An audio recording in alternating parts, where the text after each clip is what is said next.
Everyone, एक बार फिर आप लोगों को हार्दिक स्वागत है मेरे चैनल प्रदर्शन रिव्यू पर। आज हम बात करेंगे विश्वात्मा फिल्म के बारे में। ये एक अपने ज़माने की काफ़ी चर्चित और काफ़ी महंगी फिल्म थी। इससे जुड़ी हुई कुछ अनहोन फैक्ट्स, अनसुनी बातें और बॉक्स ऑफिस कलेक्शन की बात करेंगे। फिल्म निर्माताओं ने मूल रूप से अपनी पिछली ब्लॉकबस्टर फिल्म त्रिदेव जो 1989 में आई थी, उन्हीं तीन मुख्य अभिनेताओं को फिर से लेना चाहता। हालांकि चूंकि इस फिल्म की शूटिंग बड़े पैमाने पर कीनिया में होनी थी, इसलिए जैकी श्रॉफ अपने व्यस्त कार्यक्रम के कारण इसमें शामिल नहीं हो सके, इसलिए उनकी जगह चंकी पांडे को लिया गया। फिल्म के लिए गुलशन ग्रोवर ने अपनी मूछें मुड़वा दी थी।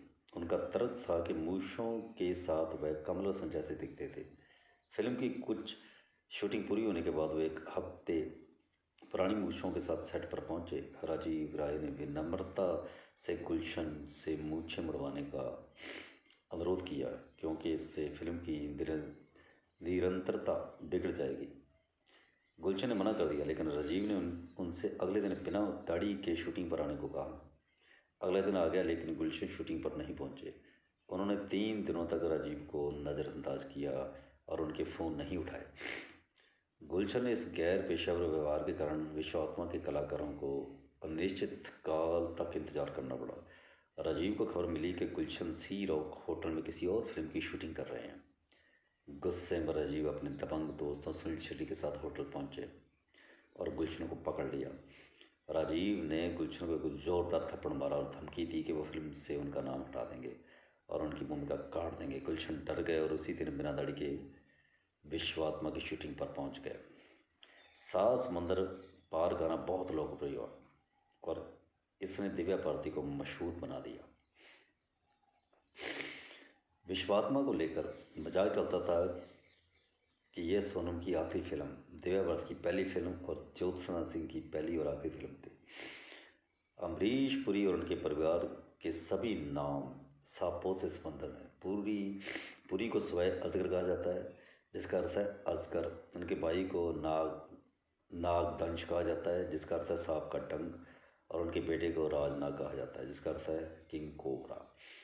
और राजीव राय ने त्रिदेव के कई कलाकारों को इस फिल्म में भी लिया, जिनमें अमरीश पुरी मुख्य खलनायक के रूप में और राजा मुराद, दिलीप ताहिल, तेज सप्रू और डैन धनोआ सहायक खलनायकों की रूप में शामिल है।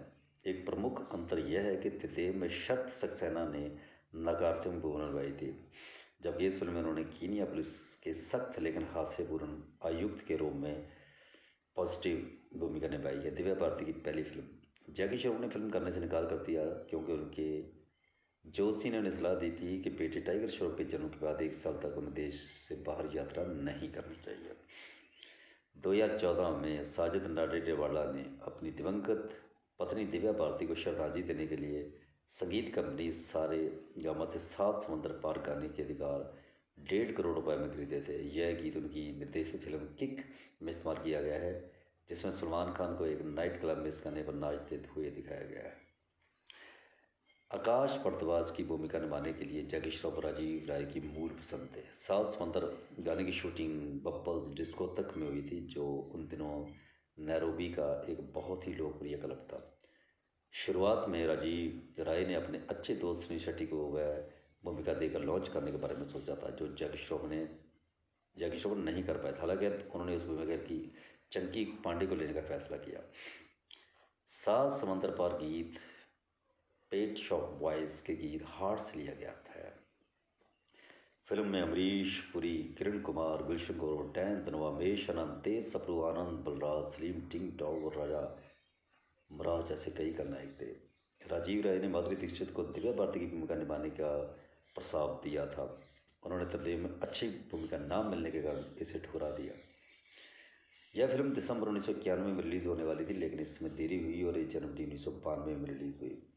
राय ने फिल्म में नसीरुद्दीन शाह द्वारा विश्वात्मा के अर्थ के बारे में एक संक्षिप्त कथन भी शामिल किया, जैसा कि उन्होंने त्रिदेव के साथ भी किया था।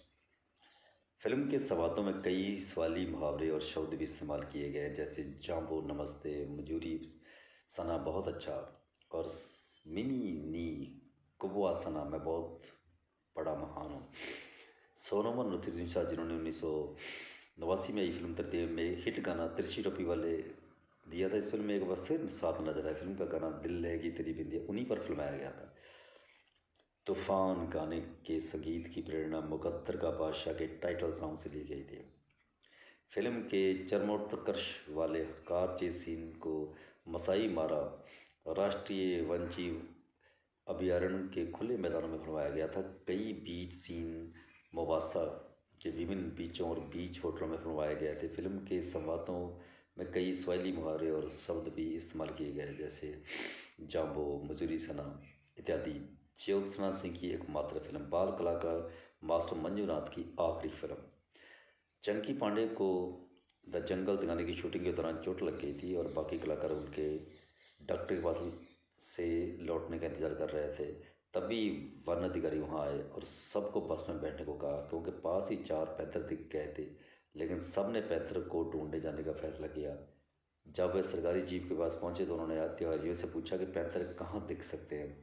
उन्हें जरा भी अंदाजा नहीं था, क्योंकि ठीक पीछे एक शेर उनकी बस पर चढ़ा और चला गया। गुलशन कुमार ने अपने हेयर स्टाइल के लिए संजय दत्त से प्रेरणा ली थी। क्लाइमैक्स के करीब नसीरुद्दीन शाह के किरदार को पानी से भरे एक कांच के कमरे में जंजीरों से बांध दिया जाता है। 1989 में आई फिल्म हीरो हीरो लाल के क्लाइमैक्स में भी इसी तरह की स्थिति में थे। जोसा ने बैक पाइपर अभिनय प्रतियोगिता जीती थी, इसी के आधार पर उनका चयन फिल्म के लिए हुआ। यूजो कोशोरो SOR super mix streams of range 2 SOR super mix में एनगमा के गीत सैन नेस का सैंपल इस्तेमाल किया गया। यही गीत विश्वात्मा के थीम के लिए भी इस्तेमाल किया गया था। इस फिल्म की ज़्यादातर शूटिंग कीनिया में की गई थी। दक्षिणी अफ्रीका में शूटिंग के दौरान दिव्या भारती और ज्योत्सना के बीच जमकर झगड़ा हुआ था। विजू शाह ने बताया, जब विश्वात्मा ने त्रिदेव की तरह बॉक्स ऑफिस पर अच्छा प्रदर्शन नहीं किया तो राजीव पर संगीतकार बदलने का काफ़ी दबाव था, लेकिन उन्होंने मेरे साथ ही काम जारी रखा। शाह ने याद करते हुए कहा, हर कोई यह कहने लगा कि त्रिदेव और विश्वात्मा की वजह से मेरी संगीत रचना शैली उनसे मिलती जुलती है, इसलिए हमने तय किया कि मोहरा के साथ हम हर तरह के गाने बनाएंगे। मुहूर्त 8 मार्च 1990 को हुआ था। राजीव राय फिल्म के लिए मनीषा कोइराला को लेना चाहते थे, लेकिन वैश्वाज कई के साथ अनुबंध में थी। तभी ज्योत्सना सिंह ने फिल्म के लिए ऑडिशन दिया, उन्होंने साइन कर लिया गया। इसी फिल्म की शूटिंग के दौरान राजीव राय और शोनम की शादी हुई थी। गुलशन राय और राजीव राय ने विश्वात्मा फिल्म में विजू शाह को आधिकारिक संगीतकार के रूप में पेश किया और यह विजू शाह की संगीतकार के रूप में पहली फिल्म थी। इसके बाद राजीव राय द्वारा बनाई गई अन्य फिल्में जैसे मोहरा, गुप्त आदि में भी विजू शाह ने ही संगीत दिया। चंकी पांडे को त्रिदेव 1989 में काम ना करने का अफसोस है। उन्होंने खुद राजीव राय से संपर्क करके उन्हें फिल्म में लेने का अनुरोध किया था, लेकिन तारीखों की समस्या के कारण ऐसा नहीं कर सके। बाद में उन्होंने इस फिल्म में उनके साथ काम किया। सन्नी देओल को फिल्म की शूटिंग के दौरान बैक में उनकी रीढ़ की हड्डी में प्रॉब्लम थी, लेकिन फिर भी उन्होंने शूटिंग जारी रखी। सन्नी देओल की राजीव राय के साथ आखिरी फिल्म। तेज सप्रू और डैनी रात में कीनिया में घूमने निकले थे और केन्याई पुलिस ने उन्हें पकड़ लिया था। वह लगभग मारे ही गए थे जब राजीव राय ने उन्हें बचाया। कीनिया में तानाशाही सरकार के कारण राजीव राय को वहाँ काम करने में कई समस्याओं का सामना करना पड़ा। किरण कुमार की भूमिका इस फिल्म में छोटी सी थी। तो ये थी इस फिल्म से जुड़ी कुछ खास बातें। अब इस फिल्म के बॉक्स ऑफिस कलेक्शन के बारे में बात करते हैं। विश्वात्मा 2 घंटे और 54 मिनट की एक लंबी फिल्म थी, लगभग 174 मिनट की फिल्म थी। इसका बजट रखा गया था 3 crore 50 lakh. Box office verdict above average. पहले दिन इसने 10 लाख कमाए थे। फर्स्ट वीकेंड कलेक्शन था 32 lakh. India first week collection था 49 lakh. India's lifetime net collection था 5 crore 25 lakh. India's lifetime gross collection था 9 करोड़ 50 लाख।